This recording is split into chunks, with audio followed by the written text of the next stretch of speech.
गुरुमुखो, श्री गुरु महाराज जी सत्संग भजन के लिए सभी को बार बार सचेत करते हैं और कहते हैं कि कम से कम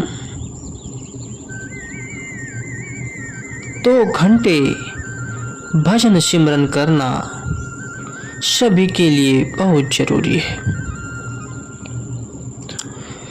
ये समय बार बार नहीं आएगा। गुरु महाराज जी सभी को इसी पर विशेष ध्यान केंद्रित करते हुए सबको समझाते हैं कि समय निकालकर भजन सिमरन जरूर किया करो। यही इस जीवन का असली कार्य है। और ये तभी संभव होगा जब नियत नेम से सत्संग में सभी बातों को अमल किया जाएगा। और सत्संग किस लिए जरूरी है? तो गुरुमुखो, जहां आठों पहर केवल नाम की ही चर्चा होती है,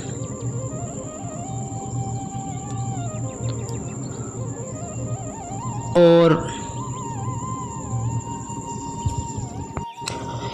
सत्य बातों की व्याख्या होती है, सत्संग 2 शब्दों से मिलकर बना है, सत और संग। विचार यह करना है कि सत्य वस्तु कौन सी है। कबीर आदि सखी यह कोटि ग्रंथ करी जहान, नाम सत्य जग झूठ है, सूरत शब्द पहचान। परम संत श्री कबीर साहिब जी कहते हैं कि करोड़ों ग्रंथों का सार आदि पंक्ति में बतलाते हुए वर्णन करते हैं कि संसार में केवल नाम ही सत्य वस्तु है, बाकी सारा संसार असत्य है। इसलिए इस शब्द की पहचान करके अपनी श्रुति को इसके संग जोड़ो।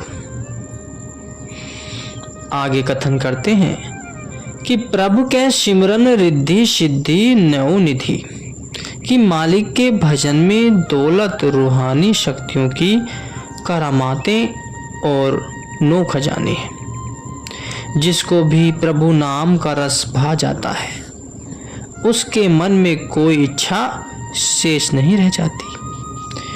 उसकी आवश्यकताओं की पूर्ति कुदरत स्वयं करती है। ऐसे सत्पुरुषों के प्रत्येक वचन में अथाह शक्ति समाई होती है। जो जीव इन वचनों पर अमल करता है उसकी बुद्धि में काया पलट जाती है। वह साधारण मनुष्य से देवता तुल्य बन जाता है।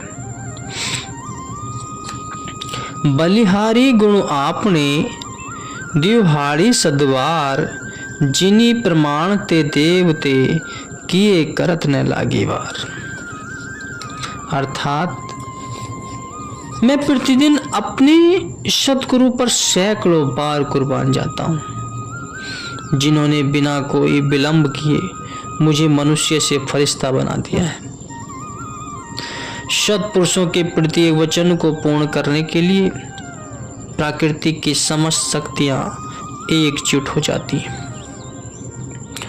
और अपने अनथक प्रयास से वे उसे पूर्ण करने में सहायक सिद्ध होती हैं। यह प्रकृति का नियम है कि प्रत्येक वस्तु अपने अंश की ओर ही आकृष्ट होती है। जलती हुई मोमबत्ती का मुंह नीचे की ओर करने पर भी उसकी लो ऊपर की ओर ही रहती है, क्योंकि अग्नि सूर्य का अंश है पानी सदा नीचे की ओर ही बहता है, क्योंकि वह सागर का अंश है। इसी प्रकार दुनिया के सकल पदार्थ स्वतः ही पूर्ण महापुरुषों के चरणों में निवास पाने को आतुर होते हैं, क्योंकि संसार की समस्त रचना का आधार नाम है। सूर्य की ओर मुख करके चलने वाले व्यक्ति की परछाई उसके पीछे पीछे चलती है। इसी प्रकार प्रतिपल नाम का सुमरण करने वाले के पीछे माया के सब सामान स्वतः ही पीछे पीछे भागते हैं,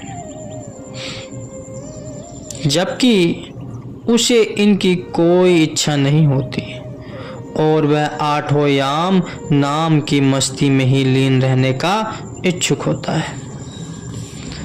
इसके विपरीत संसारी लोग इन मायावी सामानों को एकत्र करने के लिए दिन रात पुरुषार्थ करते हैं, तो भी यह माया उनकी नहीं बनती और पग पग पर उन्हें धोखा देकर दुखी व परेशान करती है। महापुरुष अपनी वाणी में फरमाते हैं कि चारि पदार्थ जे को मांगे साध जना की सेवा लांगे।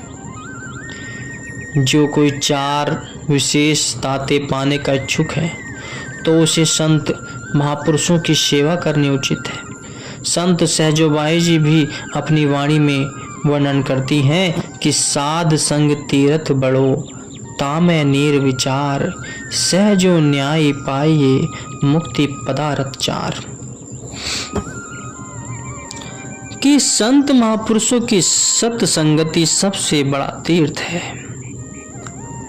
क्योंकि इसमें भक्ति भाव के विचारों की अथाह जल राशि भरी है, जिसमें मंजन करने से जीव सब बंधनों से मुक्त रूप होकर समस्त संपदाओं का धनी बन जाता है। सत्पुरुषों ने भी अपनी अपनी वाणी में सत्संग की महिमा का बयान किया है। सत्संग में आकर जीव को सत्य व असत्य को परखने की विवेक शक्ति मिलती है। जो नियम से सत्संग में जाते हैं वे हर प्रकार के धोखों से बचकर मनुष्य जन्म का पूरा लाभ उठा लेते हैं। जिस प्रकार शरीर को स्वस्थ रखने के लिए जीव को भोजन करना आवश्यक है, उसी प्रकार आत्मा की उन्नति के लिए सत्संग में जाना अति अनिवार्य है। सत्संग में ही जीवात्मा का कल्याण भरा हुआ होता है। चिकित्सा के क्षेत्र में ऐसी कई औषधियां उपलब्ध हैं जो विष के प्रभाव को समाप्त कर देती हैं। सत्संग भी ऐसी औषधि है जो माया और कुसंग के प्रभाव को सूली से कांटा बना जाती है। आगे साकेत मंडी के राजा की कथा का वर्णन कर रहे हैं गुरुमुखो, जिससे यह स्पष्ट हो जाएगा कि सत्पुरुषों के संग से जीव को कितना लाभ मिलता है। तो ध्यान से सुने गुरुमुखो। साकेत मंडी का राजा एक दिन श्री गुरु हरगोविंद साहिब जी के चरणों में उपस्थित हुआ। श्री गुरु साहिब जी वचन फरमा रहे थे कि लेखू ने मिटे ही है सखी जो लिखिया करतारे, अर्थात विधाता की तरफ से जो भाग्य में लिख दिया है उसे कोई नहीं मिटा सकता।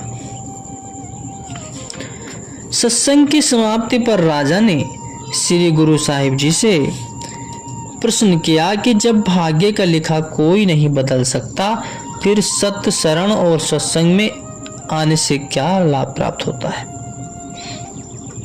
तो श्री गुरु साहिब जी ने फरमाया कि इसका उत्तर तुम्हें कल देंगे। रात को राजा विश्राम में हुआ तो स्वप्न में क्या देखता है कि वह मर गया है और उसे एक चंडाल के घर में जन्म मिला है। वहां उसने अपने बेटे, पौत्र, पत्नी और संबंधियों सहित बहुत बड़ा परिवार देखा। बूढ़ा होने पर मृत्यु उपरांत उसे एक कब्र में दफनाया गया। इतने में उसकी नींद खुल गई। वह सोचने लगा कि स्वप्न तो वही आते हैं जो जागृत अवस्था में देखा जाता है। फिर मुझे यह स्वप्न कैसे आया? काफी समय सोच विचार करने के पश्चात उसने इस विषय में श्री गुरु साहिब जी से पूछने का निश्चय किया। तो प्रातःकाल वह अपने घोड़े पर सवार होकर श्री गुरु साहिब जी के स्थान पर पहुंचा। तो श्री गुरु साहिब जी अपने सेवकों के साथ घोड़े पर सवार होकर जंगल में शिकार के लिए निकलने को तैयार खड़े थे। राजा भी साथ हो लिए। श्री गुरु साहिब जी ने फरमाया कि आज जो शिकार जिसके सामने आए वह उसी का पीछा करे। हुक्म पाकर सब रवाना हो गए। संयोग से राजा के आगे एक हिरण निकला। राजा ने अपना घोड़ा उसके पीछे लगा दिया। पीछा करते करते राजा वहां से बहुत दूर जा निकला। सभी साथियों से बिछुड़कर वह अकेला ही जंगल में भटकने लगा। तभी उसे जंगल में कुछ झोपड़ियां दिखाई दी जो हूबहू वैसी ही थी जो उसे स्वप्न में दृष्टिगोचर हुई थी। हैरान परेशान सा अभी वह उस दृश्य को देख ही रहा था कि झोपड़ियों से औरतें व बाल बच्चे निकल आए और घोड़े पर बैठे हुए राजा को घेर कर खड़े हो गए। वे सब उसे देखकर खुशी से नाचते हुए कहने लगे कि बाबा जी आ गए, बाबा जी लौट आए। हमने समझा कि बाबा मर गया है, लेकिन शुक्र है भगवान का जिसने बाबा को पुनः जीवित कर दिया। राजा ने उन सब में से आने वाली सभी दुर्गंध से परेशान था और स्वप्न वाली वही शक्लें देखकर हैरान भी था। इतने में गुरु साहिब जी भी वहां आ पहुंचे और उन सब को संबोधित करते हुए कहने लगे कि आप सब ने राजा को क्यों घेर रखा है। चांडालों का वह परिवार अपने अपने नाम बताकर कहने लगा कि कल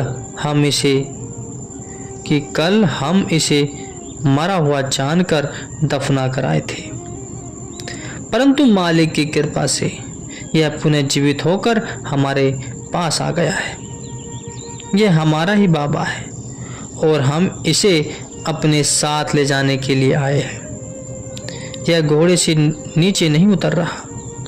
गुरु साहिब जी ने कहा कि यह हमारे साथ शिकार पर निकला था और यह साकेत मंडी का राजा है। लेकिन